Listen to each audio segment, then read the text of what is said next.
Howdy, partners, and welcome to episode 46 of my Media Museum's A to Z sorted 45 RPM vinyl records collection.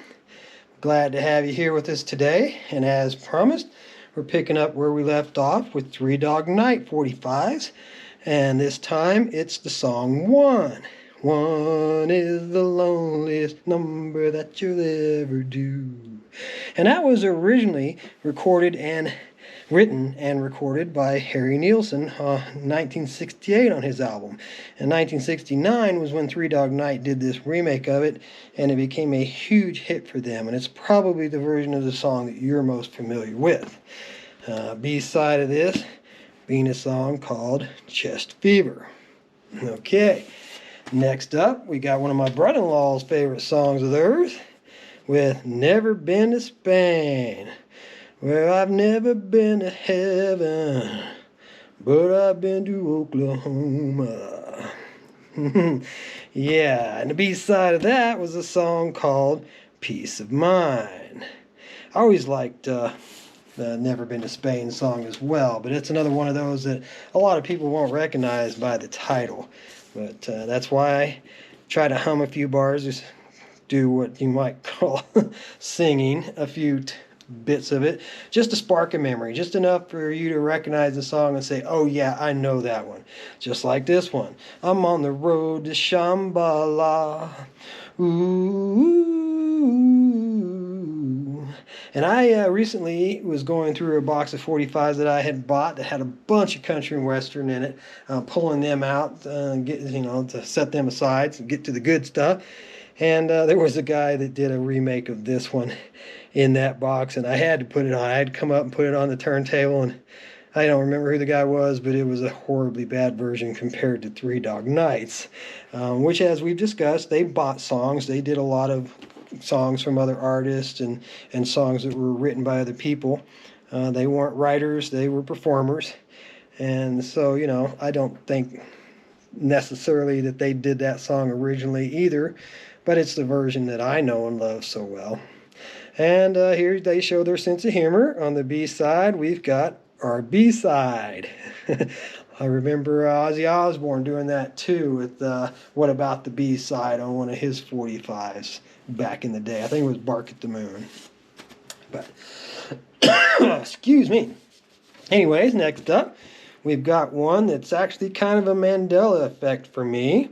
If you know about the Mandela effect, then you know what I'm talking about. If not, look it up. It's kind of interesting about misremembering things and people thinking things have changed. I'm not sure what to think about the whole Mandela thing, but as far as I'm concerned, it's probably just misremembering things.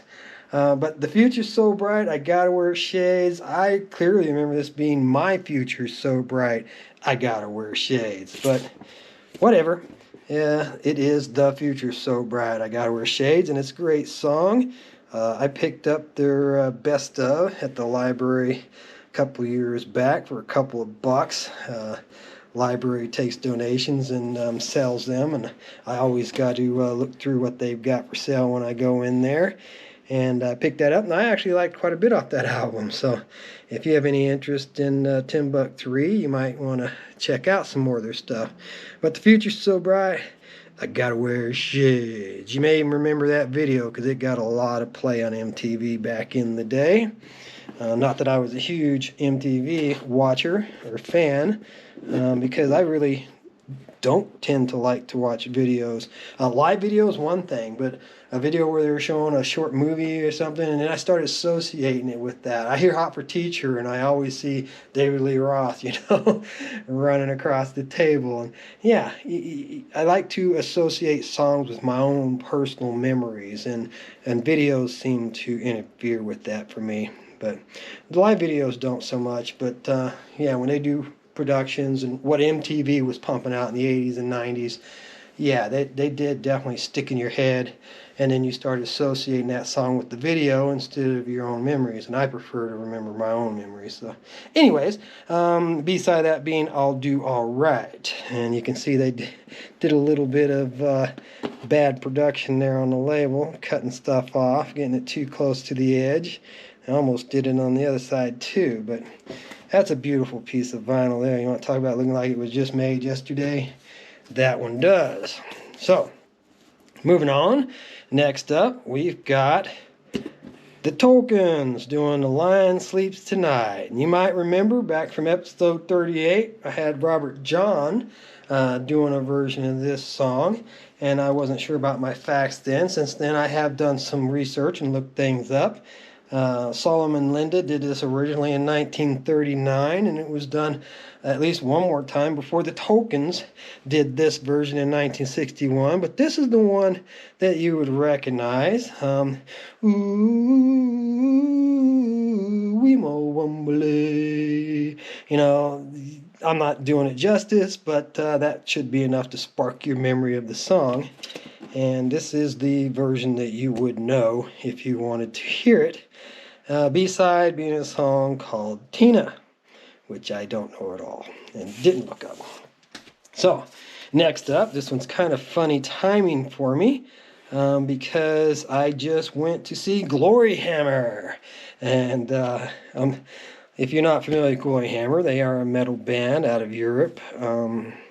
Not entirely sure which country, it might be Sweden, but they're from somewhere over in Europe, and they're touring the States currently with Twilight Force. But it was funny, they had Tom Jones. They brought a cutout of Tom Jones and set it up at the microphone, and he introduced the band. And I thought that was quite humorous. So anyways, here it is, Tom Jones with She's a Lady. Whoa, whoa, whoa, she's a lady. And I always remember Tom from Mars Attacks. I thought he did a great job in that film. I love that movie. And I always think of Mars Attacks when I see Tom Jones's name. Yeah. But My Way being on the B side of that, I'm not sure if that's the same one that old Frank Sinatra sang and numerous other people have done. But it's not credited to Tom Jones as having written it, so it could possibly be a cover. But I don't know. Haven't put that on. Next up, we got Tom Petty here. We were just showing with the Stevie Nicks and Tom Petty, Don't Go Dragging My Heart Around, and talking about it, episode or two back. But here's a picture sleeve of Jammin' Me. And yeah, I definitely was a Tom Petty fan. Last Dance with Mary Jane, and One More Time to Ease the Pain. And this one, though, is wrong side. Jammin' Me on the A side, and the B side was a song called Make That Connection. But yeah, definitely miss old Tom. And next up, we've got another Tom Petty. The waiting is the hardest part. And the B-side being a song called Night Watchman, which I'm not familiar with that one, but I definitely do know the waiting. And moving on, got an interesting sleeve there. Victor Music Corporation. And Tommy James and the Shondells doing Crystal Blue Persuasion. And definitely got some wear on that, but it's actually the label itself. So you've got wear and the artwork both kind of making that look a little rough, when it's really not actually as rough as it appears to be. B-side being a song called I'm Alive. And I'll show you that in the light so you can see what I'm talking about. The label's actually not damaged at all, but that gray ring that they put in there, especially when you did get a little bit of stacker wear, just seemed to kind of amplify it and make it look even worse.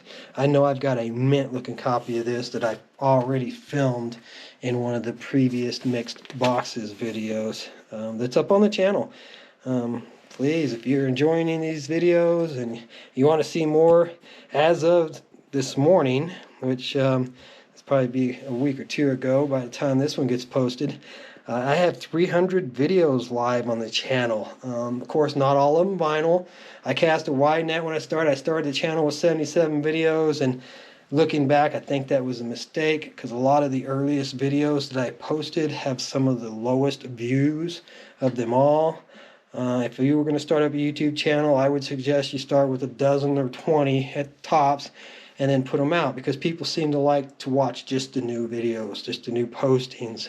And maybe it's because that's what YouTube is promoting in the feeds. But if you start a channel with a whole bunch of videos the way I did, a lot of them are not going to get appreciated. They're not going to get seen, and they're just going to sit there on the channel. So it's been suggested to me to delete and repost. I've been told that's also against YouTube's rules. I don't want to do that. I don't want to get myself in any trouble. I love the channel, and I don't want to do anything to jeopardize it. So anyways, here we've got Toto with my favorite song of theirs, Hold the Line. Do, do, do, do. Love isn't always on time.